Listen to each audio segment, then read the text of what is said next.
Salve, salve família, aqui quem fala é o Lutz do canal Cortes Podcast e no meu primeiro mês monetizado eu já fiz $3.000 só seguindo o que esse cara fala no curso dele. Então se você quer ganhar dinheiro com internet e YouTube sem nem precisar aparecer, confere o primeiro link na descrição. E esse culto ao demônio, ou a possessão que tem nessas igrejas neopentecostais, ela vem porque, primeiro, você acredita no demônio, nessa figura de Lúcifer como o inimigo, o enganador, ou não? Primeiro, Existe essa figura? Né? Existe. Agora, Lúcifer foi um nome que se deu depois. Na Bíblia você não lê tem nada tem sobre Satanás. Lúcifer.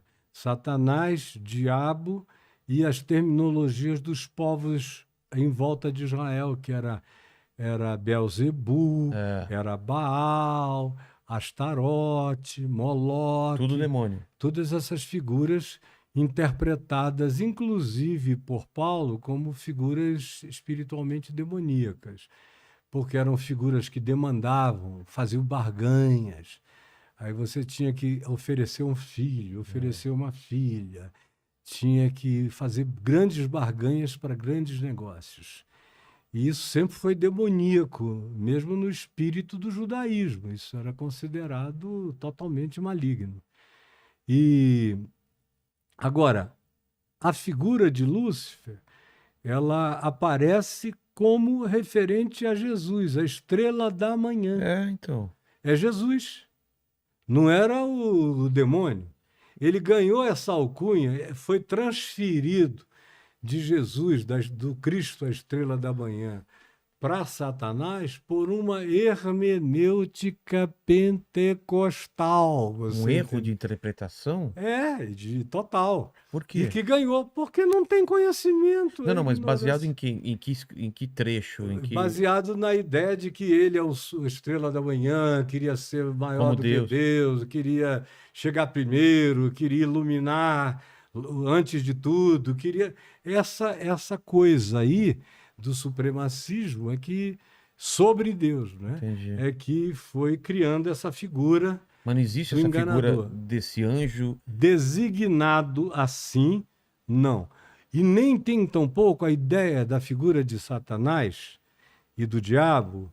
No Velho Testamento ela é quase desconhecida. Tá. Você vê alusões pequenas, você vê alusões simbólicas no Gênesis, a serpente. É uma arquetipia. Aí você vê que tinha a ver com a cultura judaica do deserto, onde tinha muita serpente venenosa. Mas era uma serpente com membros, né? Ela não rastejava, né? Ela tinha pequenos rastros de membros, né? Da evolução, ela perdeu. E tinha íbis e outras coisas lá, e outros tipos de ameaça, e serpente voadora, esse negócio todo. Aí ela ganhou essa arquetipia maligna. Mas o Velho Testamento praticamente não fala em Satanás. Mas fala da guerra no céu, um terço caiu junto com eles, aí não tá? Não. De onde isso vem é no isso? Apocalipse. Tá. E aí o Novo Testamento fala, mas o Velho Testamento fala poucas vezes. Uma delas é quando Davi matou os últimos gigantes, descendentes dos Nefilins. Quando ele matou os 4 últimos, irmãos de Golias, os homens dele mataram, aí diz assim, então, tem uma relação de causa e efeito, dando a certeza de que aqueles nefilins eram figuras malignas, demoníacas, do tal do cruzamento alienígena. Eu tenho muito mais tendência a crer naquilo que o pessoal chama de alienígena e que os cristãos chamam de anjo. Eu creio muito mais, porque anjo, para mim, não é aquele ser lá do Vaticano, nem querubim, aquele pintinho, gordinho, com bundinha. Não, eram figuras assombrosas. Você vê aquelas leituras em Ezequiel, tipo, tinha cara de boi para cá, de não sei o que para cá, olho, pé virado, era um negócio muito maluco. E outros tinham aparência de relâmpago, falando contigo. Era tudo muito diferente dessas romantizações no Velho Testamento. E tem também a coisa do objeto voador não identificado em Ezequiel 10, Ezequiel 1 e 10, que são aqueles girantes, girando um dentro do outro. Ah, fala isso. Cara. Não tem também o lance de umas carruagens que... Aí já foi a carruagem de fogo de Elias, que levou Elias. Pode ser uma pro céu, nave também. que pode ser também, porque era só uma coisa que eles só podiam definir com a referência da época do que eles tinham. Mas ali, Ezequiel disse que ele ficou aturdido, que caiu no chão, desmaiado de pavor.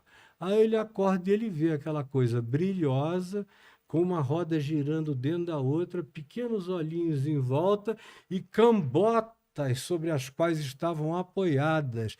Eles pareciam na cor como berilo. Ele vai tentando descrever o material daquilo ali, mas ele diz que não tinha referência.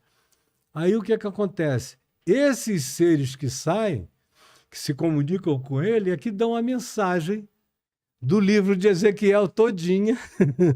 É uma mensagem que vem de seres que saíram dessa cruzamento. Dessa nave. Da nave. Isso Ezequiel já no tempo do exílio dos judeus em Babilônia, já muito tempo depois. Agora, no Gênesis, em Gênesis 6, é que diz que o dilúvio veio porque os filhos de Deus, os Benai Elohim, que era uma alusão aos que vinham do céu. Não anjos. A gente veio a chamar isso com o apelido de carteiro, mensageiro. É só isso. Malaquim. Então, eles vieram dos céus e a Bíblia não diz isso. É o livro de Enoque que diz que eles pousaram no Monte Hermon e fizeram um pacto de morte entre eles, de exílio de Deus, porque eles não suportavam não possuir as filhas dos homens. E eles escolheram as mais gostosas e tiveram com elas filhos, que se tornaram os homens poderosos da antiguidade. Gigantes. E que eram seres gigantescos. Mas isso é uma figura de linguagem ou eles eram mais altos não, mesmo? A Bíblia chega a dizer que o rei de onde hoje é Golã, os altos de Golã, o rei do lugar,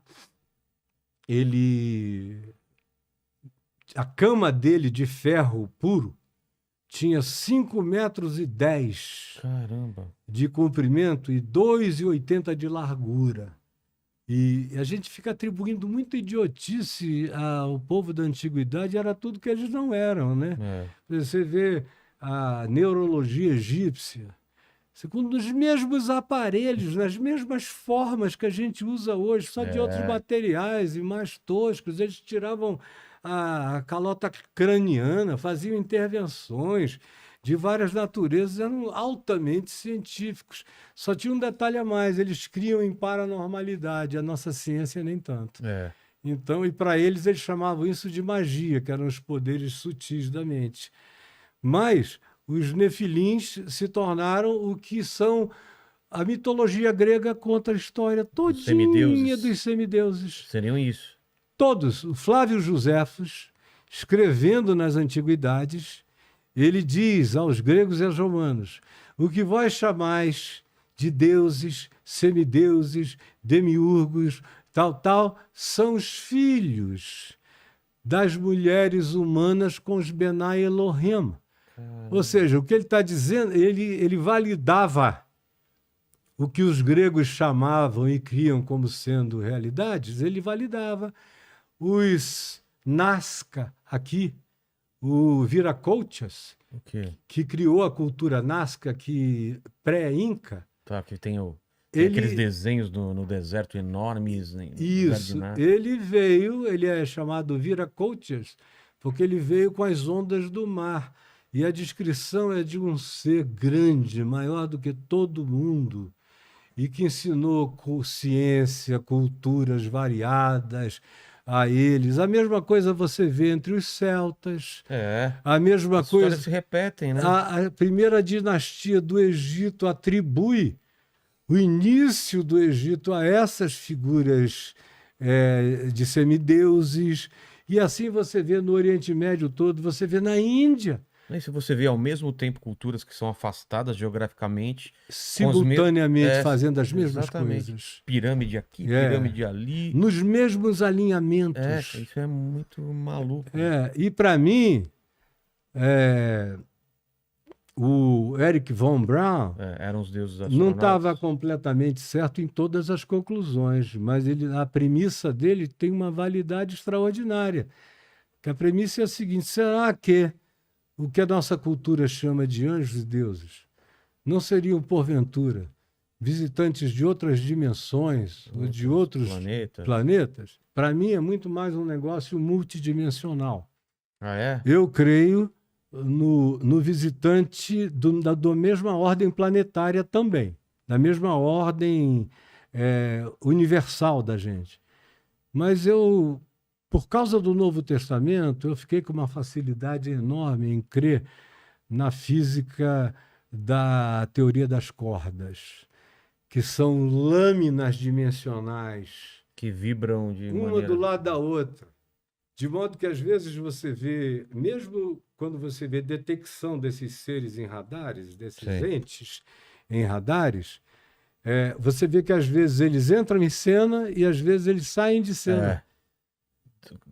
Como mágica, né? Eles estão em cena, está acompanhando, de repente eles somem.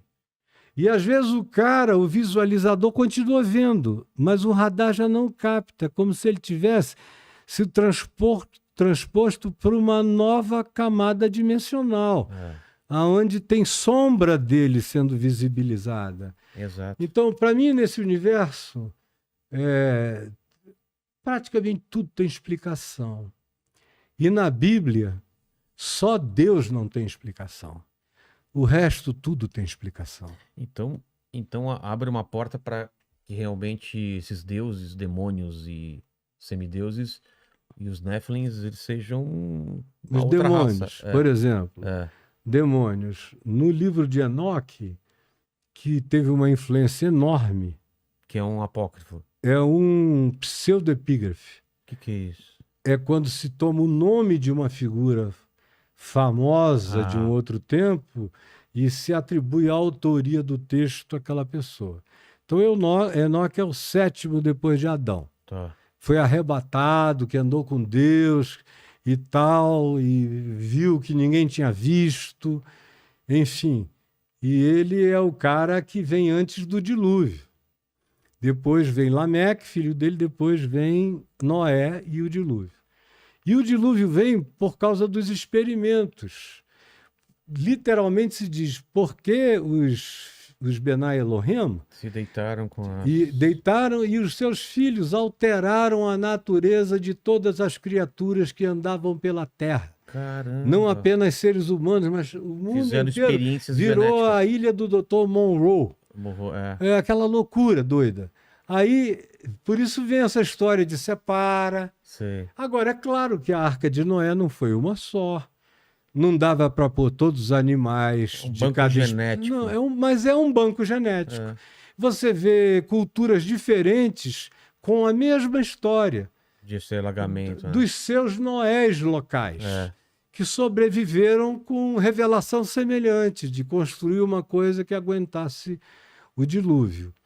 Aí o que é que a gente vê aí? Os Nefilins, o Enoque diz no livro atribuído a ele, que os demônios, que a gente chama demônios, são os Nefilins que morreram e que, como eles não eram homens e não anjos, e nem anjos, eles se tornaram seres perturbados, obsedando os filhos dos homens sobre a face da terra.